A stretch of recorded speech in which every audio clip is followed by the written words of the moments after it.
Voilà, bonsoir à tous. Nous reprenons Chercheurs d'étoiles qui s'était interrompu au mois de mars, je ne sais plus pourquoi d'ailleurs, voilà.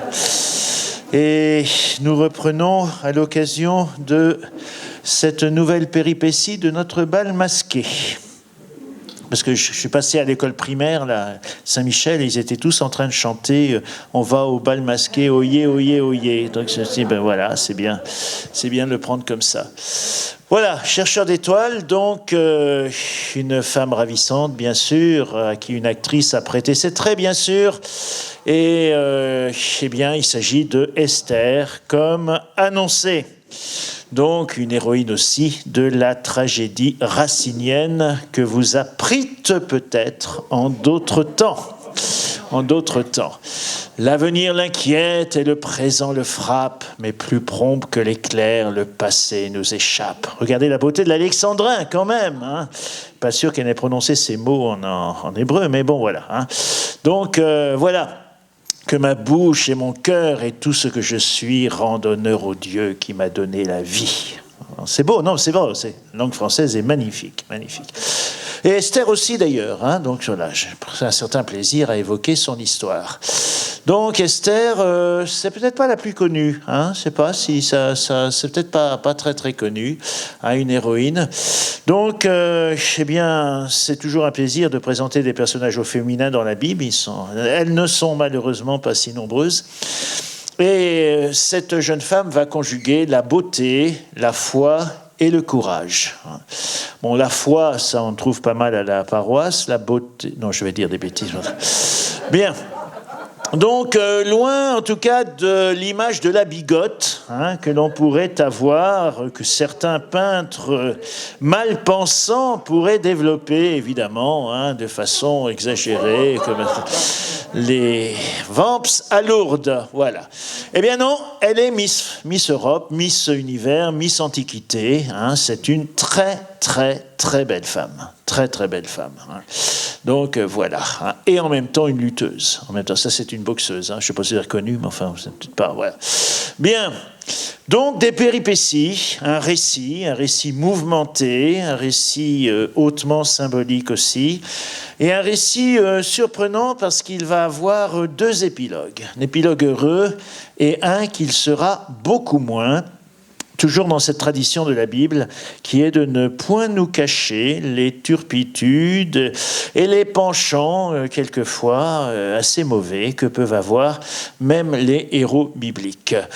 Donc j'espère que ça vous met en appétit. C'est digne de Netflix, les feuilletons, évidemment, très populaires chez les jeunes. Donc un vrai feuilleton, avec toute une série d'épisodes, hein, donc, mais qu'on verra à la suite quand même. Hein, je vous ferai parvenir tous les soirs. Hein, donc voilà. Donc la foi, la confiance en Dieu, une belle histoire à ce niveau-là, de foi et de confiance en Dieu. Esther. Donc c'est un rouleau qui a été retrouvé d'ailleurs, hein, et qui est écrit en hébreu, comme vous pouvez le déchiffrer, je pense, facilement. Donc voilà, Esther. Donc, il s'agit dans la partie, alors on dit quelquefois l'Ancien Testament, c'est pas très approprié, on va dire le Premier Testament, hein, c'est mieux quand même. Livre d'Esther. Donc voilà. Alors, eh bien, on nous dit les choses, hein, c'est clair, voilà, ça fait rêver. Esther est aussi belle que l'étoile de la nuit. Voilà. Donc, bon, un peu de poésie et de rêve. Voici l'étoile de la nuit pour que vous puissiez comparer. Voilà.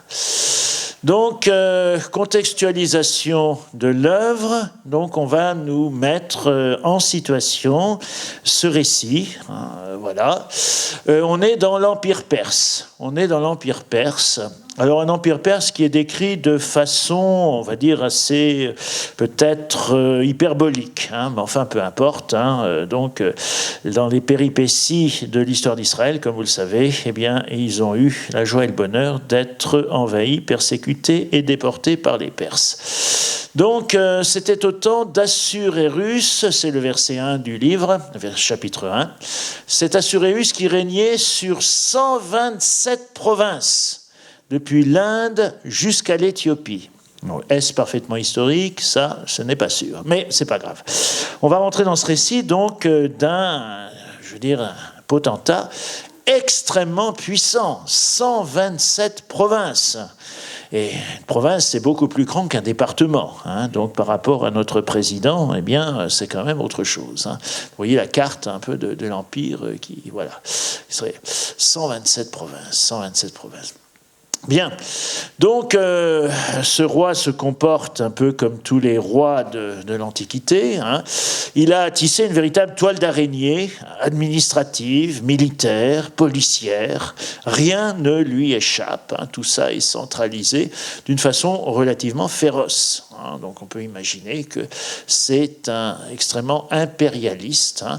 Avec je veux dire une force redoutable. C'est quelqu'un d'extrêmement puissant. Et il n'y a aucune contre-puissance qui puisse lui tenir tête. Hein. Donc c'est véritablement... voilà. Et en fait, c'est une époque un peu difficile à préciser parce qu'on ne voit pas très bien, en réalité, historiquement, ce qu'a pu être ce personnage, mais... on est peut-être plus, effectivement, dans un récit symbolique par rapport à cette déportation, aussi cet exil qu'ont connu à Babylone les membres du peuple d'Israël.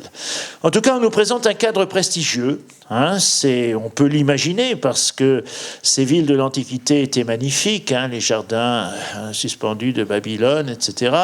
Et donc, voilà, on est dans le prestige, on est dans la beauté, on est dans la force, on est dans la puissance, on est quelque chose qui est de cet ordre-là. Hein. Des représentations de ces cités antiques qui font rêver en tout cas le rédacteur du récit. Hein, voilà, tout est magnifique, tout est grandiose, tout est comme ça. Donc avec aussi, je veux dire, beaucoup d'ambition. Hein, donc voilà, Charlie Chaplin immortalisé devant son globe terrestre. Hein. Voilà.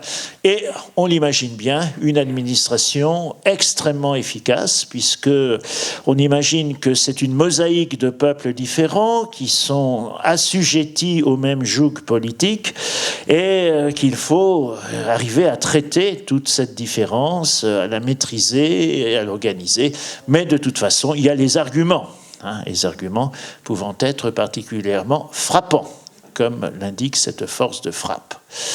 Donc, on nous signale, et ce n'est pas une surprise, qu'il y a des déportés juifs au 5e siècle avant Jésus-Christ qui ont été donc emmenés dans cette déportation auprès des fleuves de Babylone. Nous étions assis et nous pleurions aux arbres d'alentour. Nous avions attaché nos harpes. C'est là qu'ils nous demandèrent, nos geôliers, chantez-nous un cantique de Sion. C'est un psaume célèbre, n'est-ce pas, que nous récitons savement.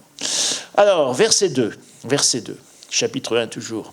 En ces jours-là, comme le roi Assuérus siégeait sur son trône royal qui est à Suse, la citadelle, la 3e année de son règne, il donna en sa présence un banquet pour tous ses princes et ses serviteurs, les chefs de l'armée de Perse et de Médie, les nobles et les gouverneurs de province. Ils sont très nombreux.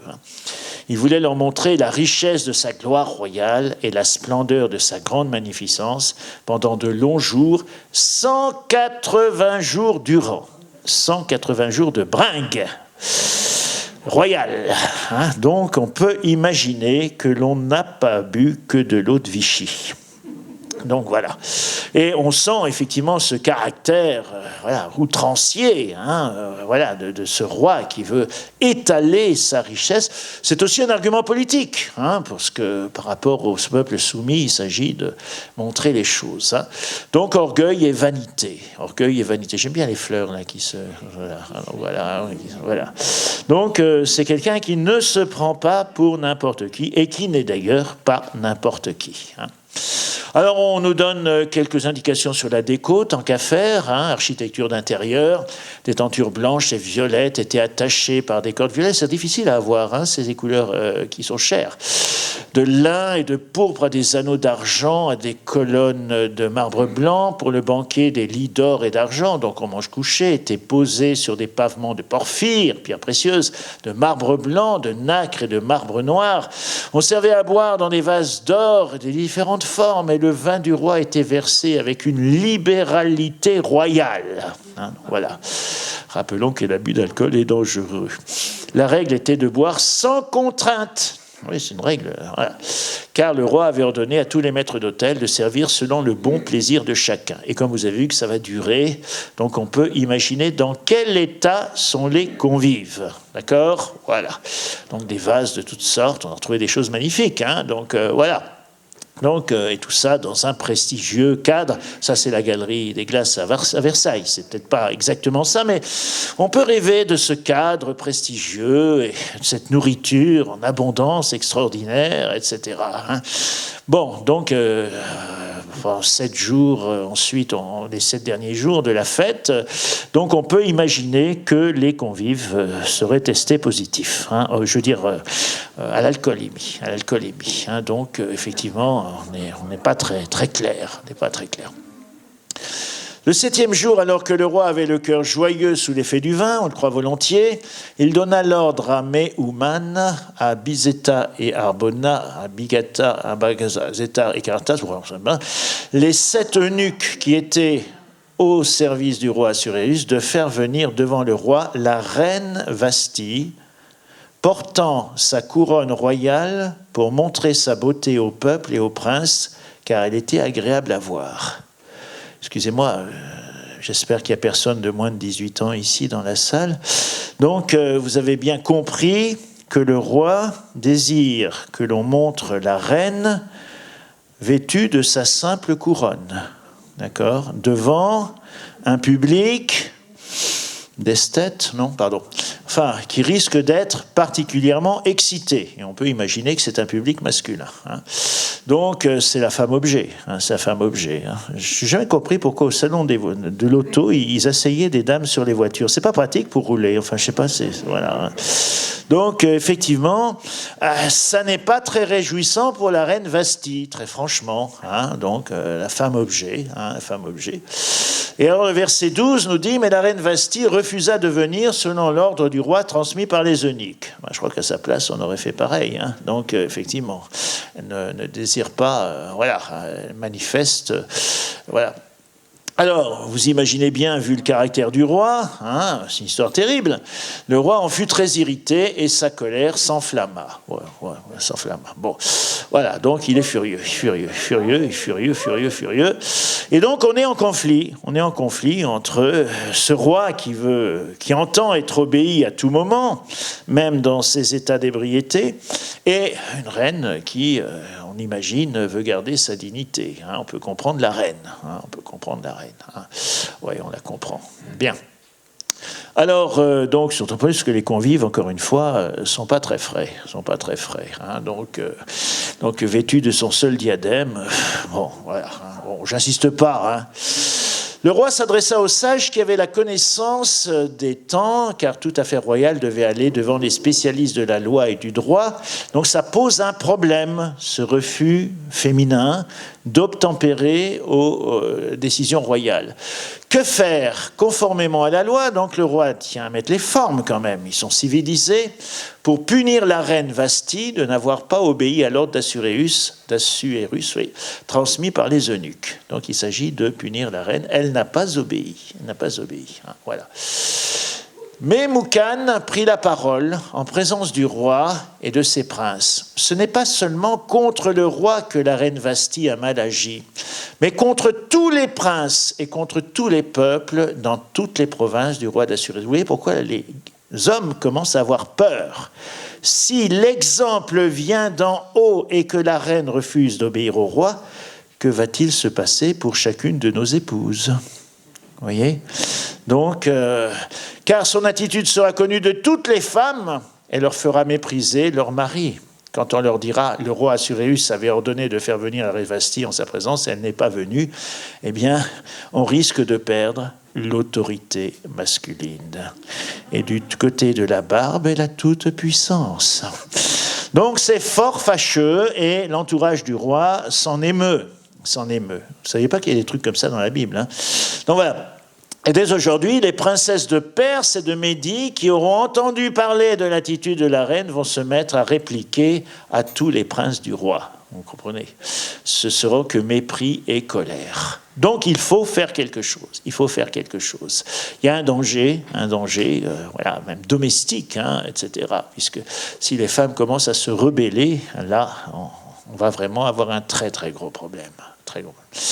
Et alors, il y en a un qui met de l'huile sur le feu, justement, de l'huile sur le feu, qui va exciter tout le monde. Et s'il va pousser, eh bien, le roi a chassé la reine Vasthi. Chasser la reine Vasthi. Vasthi, c'est la décision du roi, ne paraîtra plus en présence du roi Assuérus, qui donnera son titre de reine à une autre, meilleure qu'elle.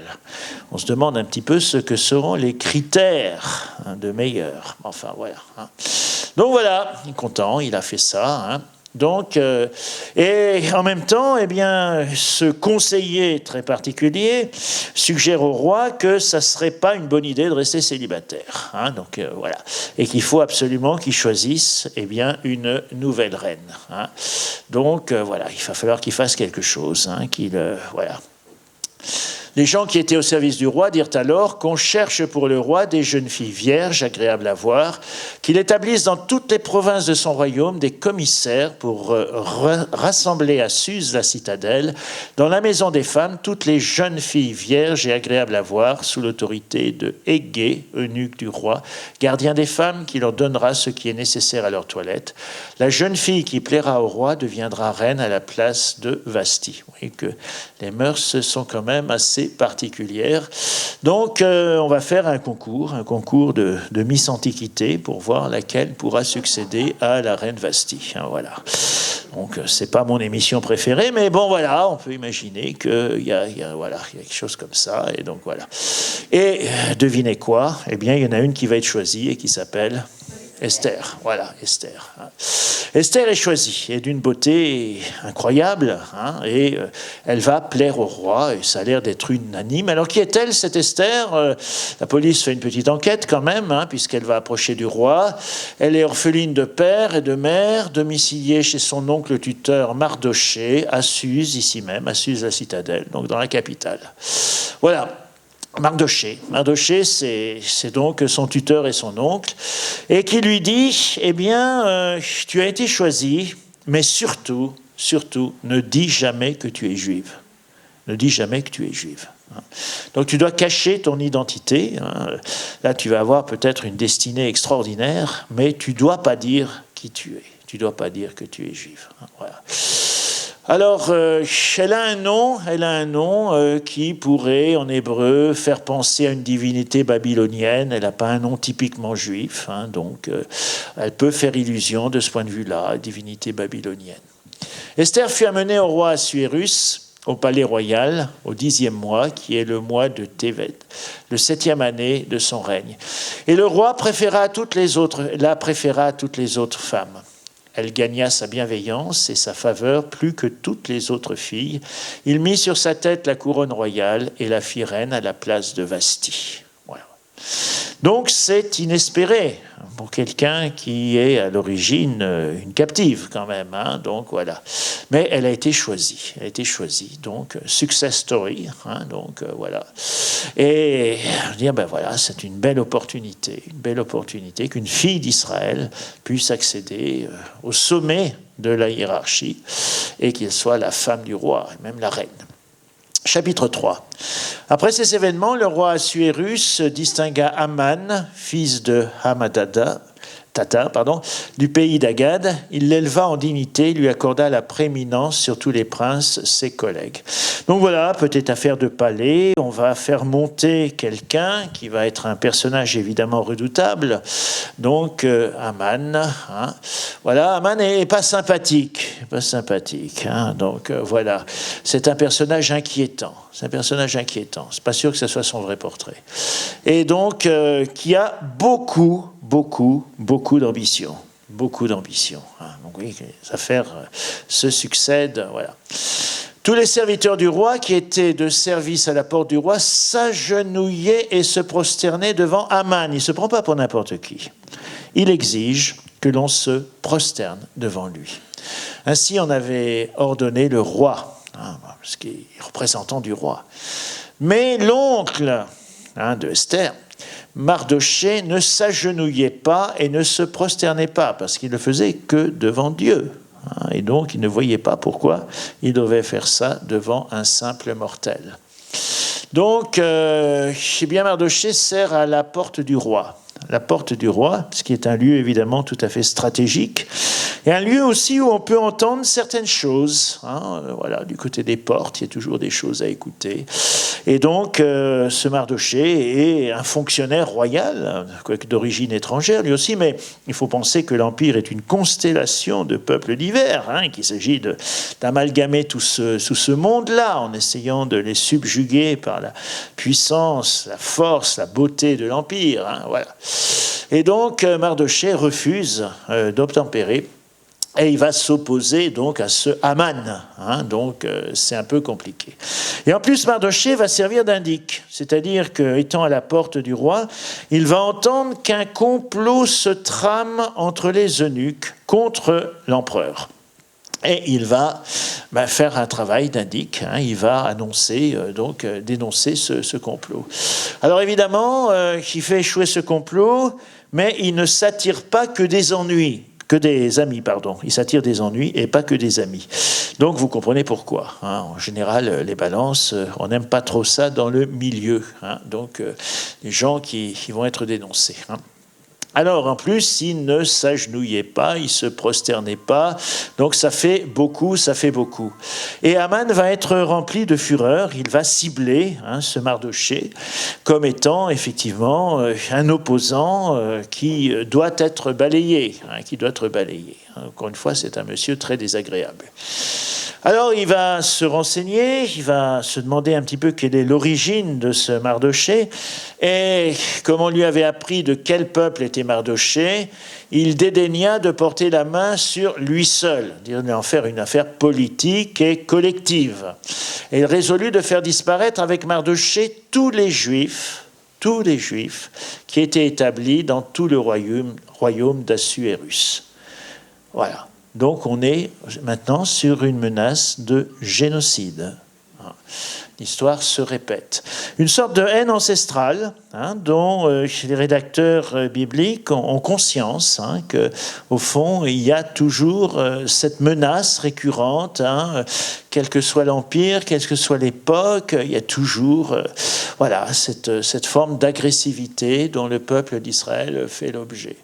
Et puis ici, c'est porté par l'ego du personnage qui se prend évidemment pour... Voilà. Mais ça peut faire penser à d'autres moments de l'histoire auxquels, évidemment, le rédacteur biblique ne pouvait pas songer. Mais, par exemple, à Wannsee, où des dignitaires nazis ont programmé l'élimination de 12 millions de Juifs. Donc, et ils ont regardé techniquement le temps qu'il faudrait. Ils ont fait ça très rationnellement en fonction des moyens qu'ils avaient et de ce que l'on pouvait mettre en œuvre, y compris la logistique des transports et tout. Donc, effectivement, voilà, il y a cette programmation du génocide qui est effrayante. Wannsee. Donc, voilà. Alors, Mardochée, il est un peu le catalyseur de cette haine. C'est par lui que l'étincelle met le feu aux poudres, mais il y a quand même ce danger récurrent. Et pourtant, c'est un homme discret, droit, qui est loyal par rapport à son souverain. Alors, bien voilà, cet affreux second de l'Empire va faire disparaître. Alors, Haman, donc, toujours, dit au roi Assuérus, il y a un peuple à part, dispersé au milieu des peuples. Oui, c'est toujours cette accusation. Ils sont partout. Ils sont partout. Ils se sont camouflés un peu partout. Voilà. Au milieu des peuples, dans toutes les provinces de ton royaume. Ces lois ne ressemblent à celles d'aucun autre peuple. Tu ne peux pas les assimiler. Ça sera toujours des gens qui poseront des problèmes. Ils n'observent pas les lois du roi. Ils ont leurs propres croyances et ils ne croient pas que tu es divin, par exemple. Le roi n'a pas intérêt de les laisser en paix. Le monde sera meilleur s'ils disparaissent. On a entendu ça au XXe siècle. Donc effectivement, une anticipation très étonnante de ce que l'histoire pouvait avoir de répétitive, mais qui est marquée dans ce récit. Le roi ôta alors son anneau de sa main et le donna à Haman. Alors ça, c'est un privilège considérable. Il a le sceau maintenant. Il va pouvoir édicter lui-même des édits impériaux. Haman, fils de Hamdata, du pays d'Agag, l'ennemi des Juifs. Wow.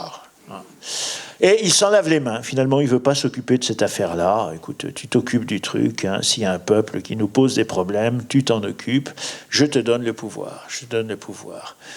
Alors, on va arriver vers une solution finale. Quelques siècles avant notre ère. Nous ordonnons que soient exterminés par l'épée, femmes et enfants inclus, sans aucune pitié, ménagement, le 14e jour du mois nommé Adar, 12e mois de l'année en cours. Donc il y a un plan qui est destiné à la suppression. Donc des ordres sont donnés aux autorités militaires et policières de façon à faire une opération coordonnée qui vise à l'élimination de ce peuple en exil. Alors, pauvre Mardoché, finalement, il est celui qui met le feu aux poudres. Ça risque d'exploser, c'est sûr. Et donc, on pointe ici cette espèce de haine ancestrale. C'est-à-dire qu'au fond, il y a quelque chose toujours qui suscite l'agressivité. Un peuple qui reste lui-même, c'est peut-être ça qu'on lui reproche finalement, c'est qu'il n'est jamais un peuple dominant dans l'histoire, il est toujours envahi par ses voisins, il est toujours écrasé par des puissances très supérieures à la sienne, mais il arrive à garder son identité, sa foi, sa religion, sa tradition, sa sagesse. Et ça n'est pas supportable. Donc on va l'accuser de tas de choses. Vous connaissez peut-être cet horrible texte, le protocole des sages de Sion, qui est un faux inventé par des Russes et qui raconte qu'il y aurait une sorte de complot mondial des Juifs infiltrés partout pour prendre le pouvoir dans l'humanité et détruire les élites qui ne sont pas juives. Donc c'est un texte antisémite qui a été très très utilisé, notamment par les nazis, mais aussi par les partis antisémites des Russes qui faisaient des pogroms. Le protocole des sages de Sion, un texte qui est encore édité, entre parenthèses. Donc voilà, c'est considéré par certains comme quelque chose, alors que on sait très bien que c'est un faux d'origine russe. Mardoché, lui, est pourtant bien intégré.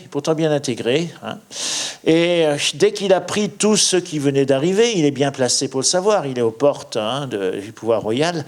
Mardoché déchira ses vêtements, se couvrit de cendres et d'un toile à sac, c'est un signe évidemment de pénitence.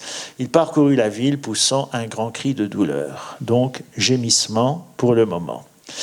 Mais vous imaginez un peu ce qui va suivre, je suppose, puisqu'il y a quand même quelqu'un qui est bien placé.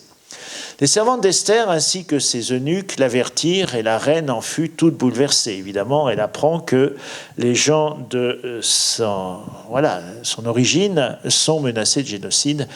Elle fit envoyer des vêtements à Mardoché pour qu'il les mette et enlève son sac, mais il refusa, donc il est inconsolable. Et il lui avait dit, rappelez-vous, ne dis surtout pas que tu es juive. Voilà. Mais Esther est juive, elle a la foi, et même dans la situation où tout d'un coup elle a été propulsée, voilà. Et à ce moment-là, Mardoché va lui dire, tu es reine, et c'est à toi de sauver ton peuple. Voilà. Il n'y a que toi qui peux faire quelque chose. Donc, pourtant, c'est un peu contradictoire. Il lui avait dit, surtout ne dis pas que tu es juive. Mais maintenant, il dit, contrairement à ce que je t'ai dit, il va falloir que tu fasses quelque chose parce qu'il n'y a que toi qui peux faire quelque chose. C'est pas très cohérent. Voilà. Alors, c'est la question de l'origine. Au fond, elle pourrait profiter de sa situation et puis oublier d'où elle vient. C'est peut-être facile, dans certains cas, d'oublier d'où on vient, d'oublier qui on est vraiment. Et puis d'autre part, il y a cette fidélité qui est inscrite un peu à la fois dans son histoire et dans ce qui constitue son identité. Que faisons-nous de ce que la vie nous donne ? Que faisons-nous de ce qui nous a été donné ? Esther fit répondre à Mardochée, « Va rassemble tous les Juifs qui se trouvent à Suse. Jeûnez pour moi, ne mangez pas, ne buvez pas pendant 3 jours, nuit et jour. Moi, je jeûnerai aussi avec mes servants chez le roi, en dépit de la loi. S'il faut périr, je périrai. » Normalement, la reine ne peut pas rentrer comme ça chez le roi. Mais donc, elle demande une assistance de prière de tout son peuple.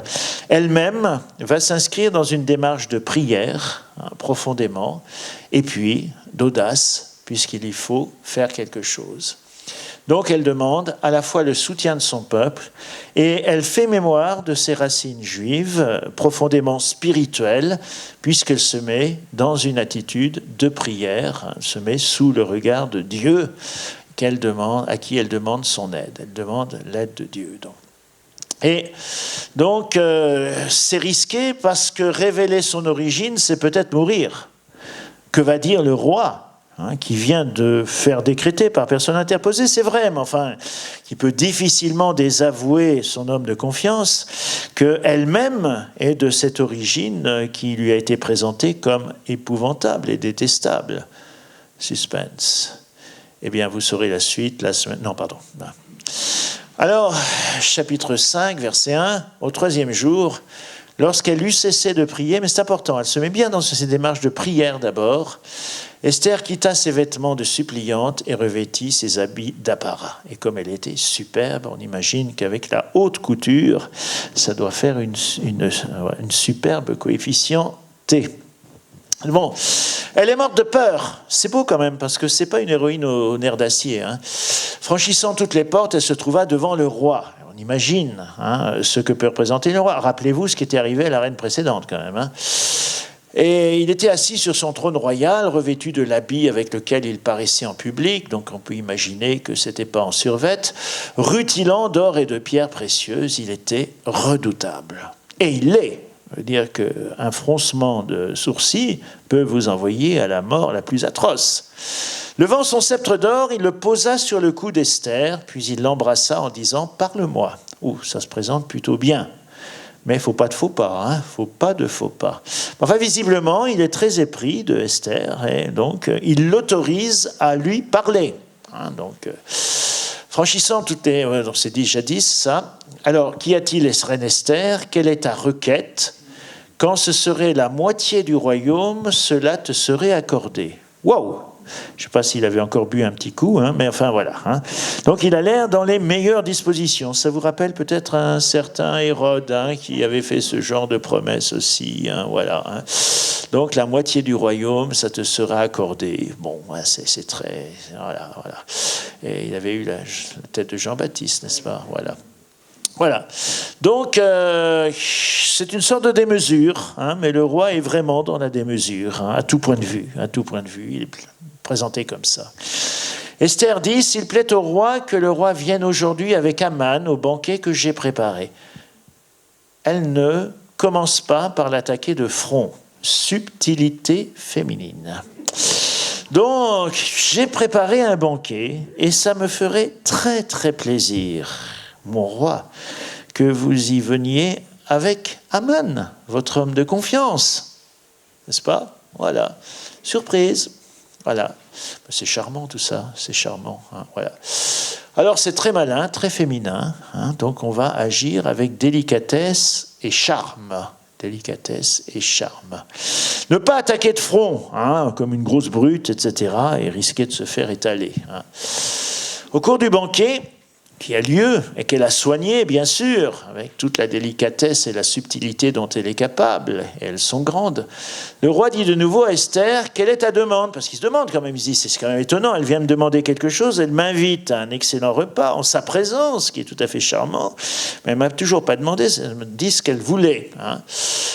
Ça te sera accordé, quelle est ta requête? Quand ce serait la moitié du royaume, ce sera réalisé. Il répète, enfin voilà. Alors, une nouvelle invitation. Et la reine dit, ce qui me ferait plaisir, c'est que vous reveniez à une autre invitation. Voilà. Nouvelle invitation demain. Avec votre cher Premier ministre, venez bien avec Aman. Donc Aman, il est très flatté. et on endort sa méfiance. Il se dit, si je suis invité comme ça 2 fois avec le roi et la reine, c'est que je suis vraiment très bien en cour. Voilà, donc voilà.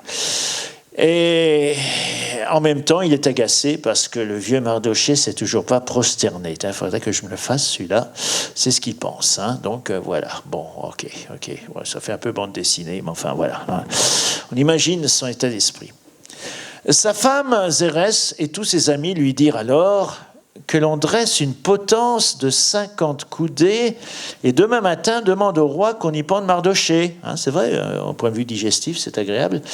Puis va te réjouir au banquet du roi. Le conseil plut à Aman et fit préparer la potence. Hein, voilà. Donc les choses pour lui se présentent au mieux, etc. On construit la potence dans la cour et en attendant, on va de nouveau à un merveilleux banquet avec la reine, hein, sa femme. Là, ouais, bon. Alors, pour lui, eh bien, Mardochée étant un problème, on va supprimer le problème et ça va être réglé. Ça va être réglé. Or, cette nuit-là, comme le sommeil le fuyait, le roi se fit apporter le livre des mémoires. Donc, il y avait une histoire du royaume. Les chroniques pour s'en faire donner lecture.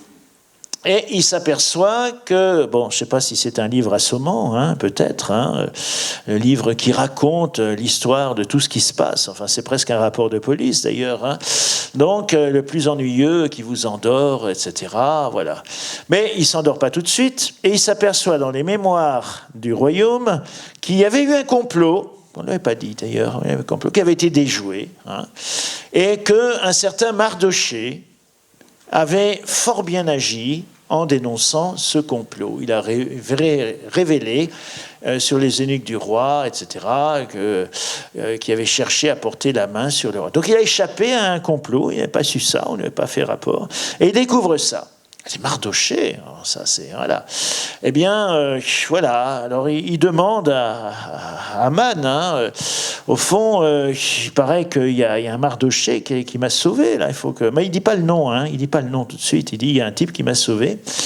Quel honneur et quelle distinction ont récompensé Mardochée pour cette révélation. Enfin, il demande ça à ses adjoints. Pardon. Rien, dit-on. On n'a rien fait de spécial pour Mardochée. Eh bien, je vais demander, et au contraire, vous vous rappelez, il y a l'autre qui a prévu hein, de le pendre, hein, pour se mettre en forme le lendemain.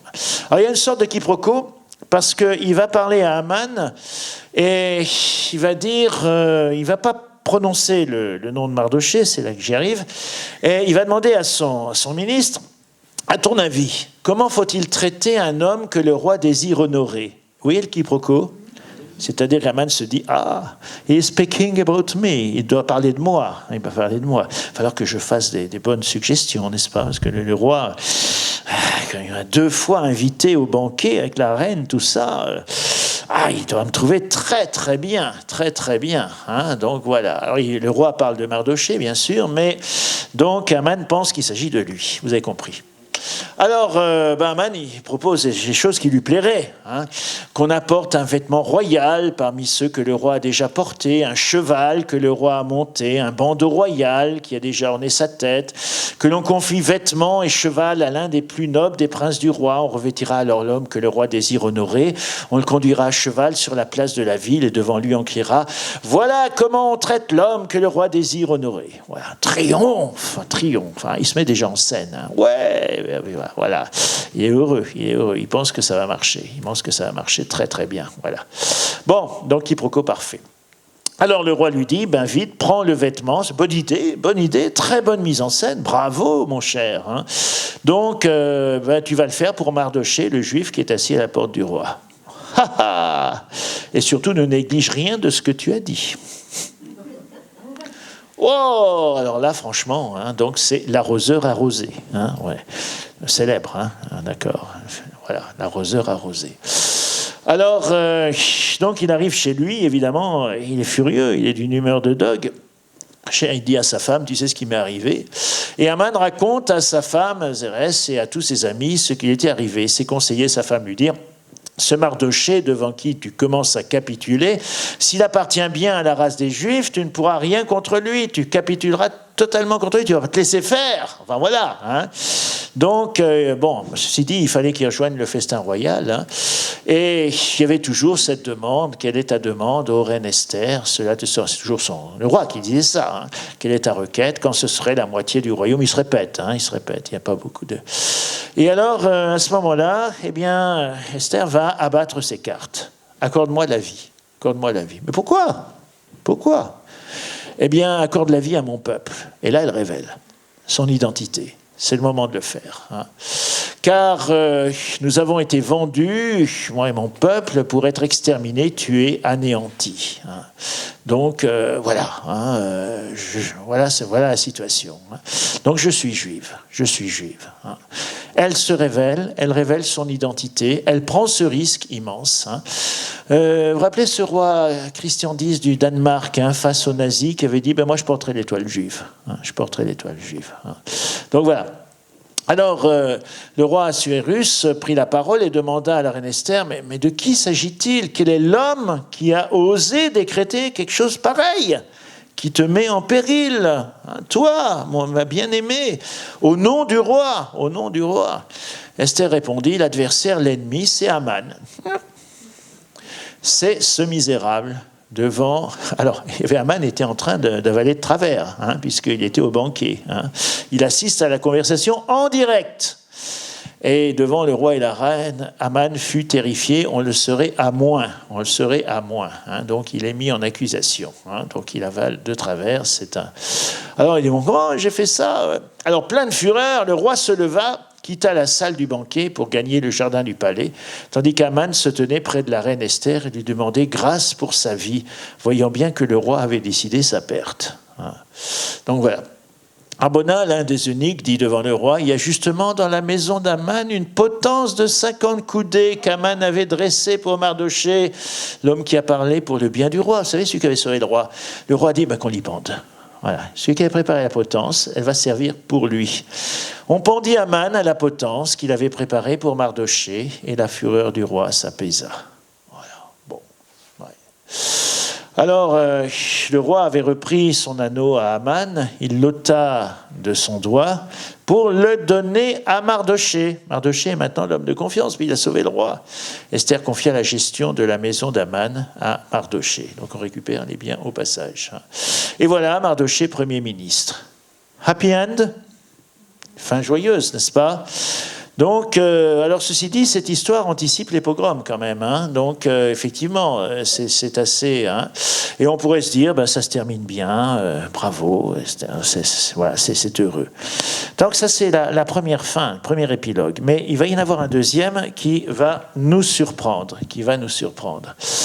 Donc, parce qu'effectivement, il y a un rebondissement. C'est qu'il y a eu un décret impérial, et ce décret impérial est valide.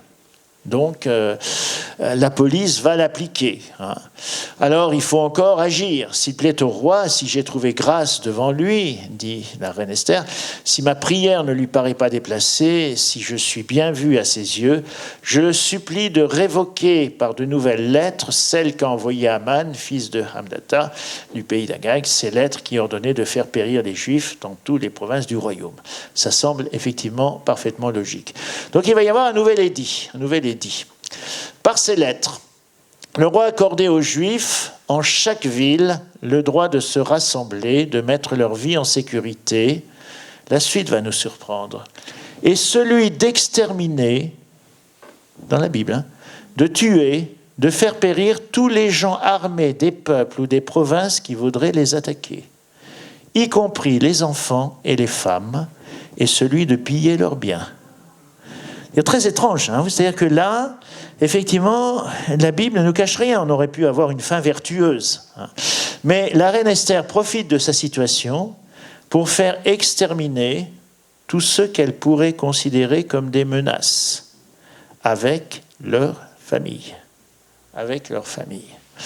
Donc, voilà, c'était dit qu'elle obtient du roi, puisqu'elle est très en cours. Hein.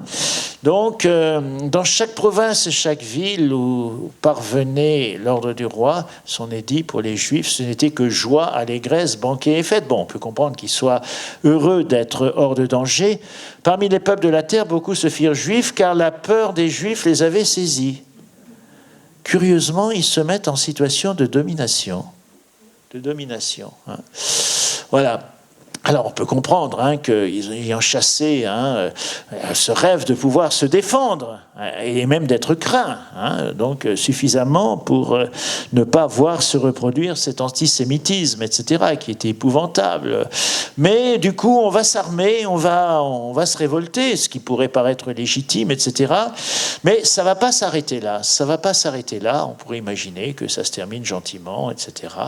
Donc les Juifs vont faire plus que de se défendre. Et il va y avoir un dérapage. Et c'est ce que nous raconte la Bible. Il va y avoir un dérapage parce que finalement, ils vont outrepasser une simple précaution qui semblerait légitime de pouvoir se mettre en sécurité, de pouvoir penser que leurs enfants, leurs femmes ne sont plus en danger, ne sont plus menacés, que les gens qui les menaçaient sont mis hors d'état de nuire. Mais on va faire beaucoup plus. Donc, le roi dit à la reine Esther, à Suse la citadelle, les Juifs ont tué et fait périr 500 hommes et les 10 fils d'Aman. Dans le reste des provinces royales, qu'ont-ils pu faire? Quelle est ta demande? Ce sera accordé. Quelle est encore ta requête? Ça sera réalisé. Esther répondit, s'il plaît au roi qu'il soit accordé aux Juifs de Suse de faire encore demain ce qu'ils ont fait aujourd'hui, selon son édit, que l'on pende à la potence les cadavres des fils d'Aman. Le roi dit qu'il en soit fait ainsi, l'édit proclamé à Suse, et on pendit les 10 fils d'Aman. Les autres Juifs qui étaient dans les provinces royales se rassemblèrent pour mettre leur vie en sécurité. Normal, ils obtinrent le repos délivré de leurs ennemis en tuant 75 000 de ceux qui les haïssaient. Étrange, hein?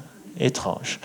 Alors ça fait penser un peu à cette brigade juive de l'armée anglaise qui, au sorti de la Seconde Guerre mondiale, avait décidé, c'est historique, de se venger des Allemands qui avaient tellement fait souffrir les Juifs et qui avaient décidé de se procurer une grande quantité de poison, d'empoisonner les châteaux d'eau d'une grande ville allemande et d'exterminer sa population.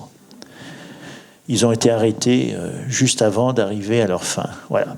Donc il y a, au fond, la Bible nous dit ça, elle nous dit il peut y avoir effectivement ce risque, après la persécution et la mise hors de danger, que finalement la réaction outrepasse ce qui serait de l'ordre de la légitime défense. Donc on nous le dit. Et c'est donc un peu difficile d'imaginer qu'il y a les bons et les méchants. Et que peut-être dans le cœur de l'homme, il y a cette capacité, même en ayant été victime, de pouvoir se faire à son tour bourreau. Donc, effectivement, dans les westerns, c'est gentil, les cow-boys sont gentils et propres, et les Indiens peinturlurés, emplumés et sauvages. Mais voilà, la belle et touchante reine Esther, qui a eu le courage d'assumer son identité, et son histoire est édifiante, qui a su avec finesse sauver tout son peuple, eh bien, elle porte en elle une immense violence, qui est aussi celle de la nature humaine, qui peut aussi se conjuguer au féminin. Et la frontière du bien et du mal passe à l'intérieur de chacun. C'est une leçon qui, finalement, humainement est forte, peut-être qui ne fait pas tellement plaisir, parce qu'on aimerait mieux une héroïne propre et à tout point de vue exemplaire. Mais c'est aussi, je pense, une leçon assez décapante sur bien ce qui peut être la condition humaine et les réactions que l'on peut avoir par rapport à des situations de violence, d'exercer soi-même une violence en retour. Donc, les Juifs instituèrent et établirent pour eux, pour leurs descendants et tous ceux qui s'adjoindraient à eux, le devoir de célébrer sans faute 2 jours selon ce qui est écrit et au temps fixé chaque année. Ainsi, ces jours sont commémorés et célébrés de génération en génération dans chaque clan, dans chaque province, dans chaque ville. Ces jours de Pourim, c'est donc la fête de Pourim, vous avez peut-être entendu parler, devront être célébrés sans faute chez les Juifs et leur souvenir ne disparaîtra pas de leur descendance. Voilà. Donc on va effectivement fêter ça, et c'est une fête qui est en ombre et lumière, hein, c'est vrai, qui à la fois exprime, je veux dire, cette joie, hein, d'avoir pu se sortir d'une situation qui aurait pu vous détruire, mais aussi la mémoire de quelque chose qui est plus sombre, hein, cette capacité à son tour de faire le mal. Alors à Purim, c'est une sorte de carnaval, hein, maintenant pour les Juifs, hein, c'est aussi une fête joyeuse, etc. Voilà. Donc, voilà. Et finalement, peut-être l'occasion de donner une autre image de soi avec le masque. Hein. Mais le livre d'Esther pose finalement la question de l'identité. Que faire ? Que faire de son identité ? Ce peut être magnifique de s'inscrire dans une fidélité, dans des racines spirituelles qui vous structurent et qui marquent votre propre histoire. Peut-être aussi le problème de l'assimilation, hein, comment s'intégrer dans des sociétés diverses tout en gardant son identité, et puis, voilà, comment gérer tout ça, ces contradictions. Alors, il n'y a pas de base historique, d'après ceux qui connaissent ces choses-là, au récit d'Esther, mais sans doute un rêve récurrent d'un peuple souvent opprimé, celui de pouvoir protéger les siens, mais aussi la découverte de sa propre violence. Et ça, c'est une leçon qui n'est pas cachée par la Bible, c'est tout à l'honneur de la Bible, je pense, d'être souvent dans ces récits qui ne sont pas seulement exemplaires, mais qui disent quelque chose de l'humanité. Alors, résister à la simplification, il n'y a peut-être pas toujours les bons et les méchants. Voilà. Le manichéisme, qui fait qu'il y a les forces du mal et les forces du bien, etc. Et peut-être se redire que la violence est une tentation universelle, c'est quelque chose qu'il faut toujours arriver à endiguer. Et à la fin de la journée, la violence ne résout jamais vraiment un problème, elle crée simplement de nouveaux problèmes, dit la sagesse populaire.